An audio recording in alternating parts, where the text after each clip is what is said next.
Yeah, I think there'll be a lot of people as well happy that Enoch Mwepu is choosing to stay in football and to give that expertise and that experience back to the game. On to the weekend's football action, and you might just get a hint from this as to how it went for Arsenal. I just went to the toilet, come back and went with it.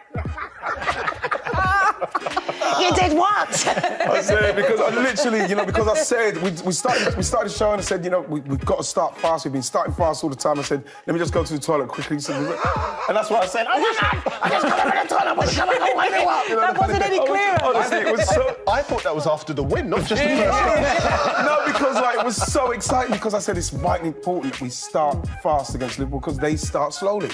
And, they've been behind in games, the last 6 times now, by half-time. And so you think you have to start fast so you've got Liverpool on the back foot straight off the bat. And then when I went to the toilet, come back, we were 1-0 up. I couldn't believe it.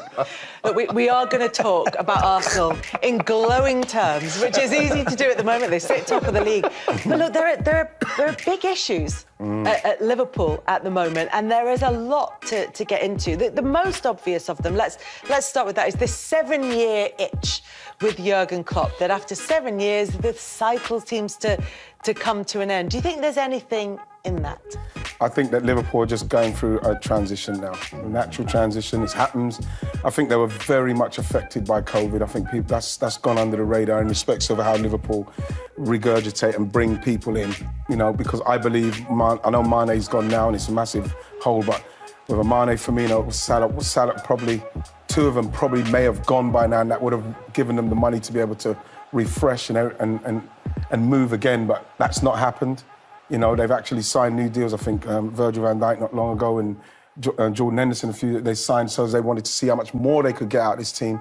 But I think that what's happened now is that it definitely, they've got to the stage where they've hung tooth and nail onto Manchester City side that are not running out of petrol anytime soon. So there's no slowing up. And I think that has affected Liverpool maybe mentally in trying to stay with it, and obviously with recruitment and trying to bring the next incumbents in, whether it's Diaz, Nunez, Harvey Elliott, Curtis Jones when he's fit, all these players, Carvalho. Can these players now be the next load to come in? Because I think Liverpool are going through it now, Kels, and that is all what's happening. We just saw them there, 10th place in the table. They've beaten a team, Bournemouth, 9-0 this season. They're below them in the Premier League table, which kind of speaks to how patchy this has been from Liverpool. We've talked a little bit before about the hangover from last season. Adam Lallana was saying in midweek, he said, I know a lot of these players, and over the summer, they've been so disappointed. They have been absolutely wrung out by playing every single game last season, and then they get to the end of it, and they come away with the League Cup, the FA Cup, but the league title went down to the final day. City were 2-0 down. Yes. It never felt in their hands until they knew that City were 2-0 down. They've got the disappointment of that. They go to the Champions League Cup final in Paris. They lose to Real Madrid in that one. But with all the off-field stuff that went on around that, it feels that there's been a sense of having wrung every last drop out of that group of players. Wow. Yeah, they need to have a little freshen up, as you said there, and you're right, the last couple of seasons they've been fantastic. You can't even hide the fact they've been going tooth and nail with it with Manchester City. But then you look at the recruitment, you look what Manchester City managed to bring in with the likes of Haaland, that would have knocked them a little bit, like Jürgen Klopp seeing what they've got. And then you had the injuries, then you lose Mane, who for me was key to that Liverpool team. The front three of Firmino, Salah and Mane, that was the three. Darwin Nunez is still trying to settle. They have had a lot of injuries to deal with as well. Virgil van Dijk's not at the level that we're used to seeing him. So that then maybe Trent, again, with his defending, Robertson, his form. So they seem to have had players in their squad that have lost form at the wrong time. But it's about... It's systemic. It's everybody together. Everybody, so it says there's a bigger thing going on, D. That's the thing what I'm looking at. So it's disappointing for him, but they will come again. But right now they need to freshen up. Even the midfield, when you look at Thiago, who's a wonderful footballer, and Jordan Henderson, who's been brilliant, they're not the freshest. So when you get teams that have got a high energy, get in and around them, like Arsenal did at the weekend, they can't live with them. When they've got the ball, yeah, they're fine. But defensively, it's just a knock-on effect from the front three to the midfield two to the back line. And I just think now this season, it's about where you are, and then in the summer, trying to bring some more players in. When you look at the season where Liverpool got to the Champions League final, were beaten by Madrid, they went on and won it the next year. They chased City down, they finished within a point of them, they went on to win it the next year. Psychologically, do you think there's a difference between those seasons where they improved the following season and this one where it felt like a peak rather than a step along the way, when you know, as Darren said, Haaland's coming into Manchester City, that there was a sense of, if not now, then maybe not again for Liverpool last season? Yeah, listen, I was about to respond to what you'd said before, because I think it was spot on. 63 games they played last season. Every single game they could possibly have played. Yeah, and yet they won 2 trophies. And the ones they really wanted, they didn't win. And it says something about the standards now at Liverpool, that there was disappointment at the club rather than joy at winning those 2 trophies, because the big ones they didn't get. These guys know all about how that affects players psychologically, and they can speak to that better than me. But I think as far as the cycle is concerned, it does sound as though they've reached the end of a cycle. It does. I mean, the thing is, there is one thing I'm pleased about, and that is that everyone initially had been homing in on Trent Alexander-Arnold and suggesting it was because of him. There's a pile-on.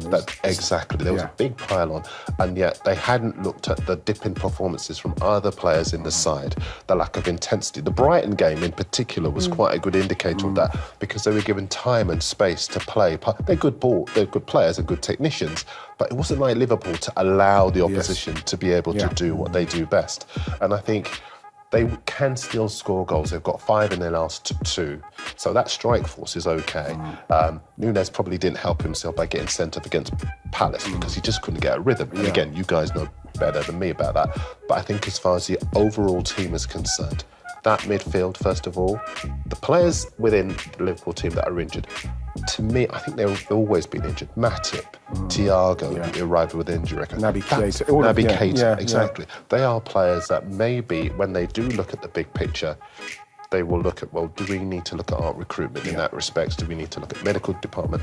But I just think as far as anything drastic is concerned, first of all, I hope Klopp stays, and I hope they keep. I think he might well be determined to stay just to make a point about the 7-year thing. I know a lot of people used to say Pep didn't stay more than 3 years, so he signed a new deal and he won the title. I hope Klopp does stay, but I think you're spot on. I think last season, the 63 games, there's so much that's been taken. At the levels that they have to perform as well. And having to chase City down every week. If it's ever like this has happened to Liverpool. But you were saying as well that this is a collective issue, but there are individuals who are looking like they've really dropped off. There is Trent Alexander-Arnold is coming under a lot of criticism, arguably at fault for the second Arsenal goal yesterday.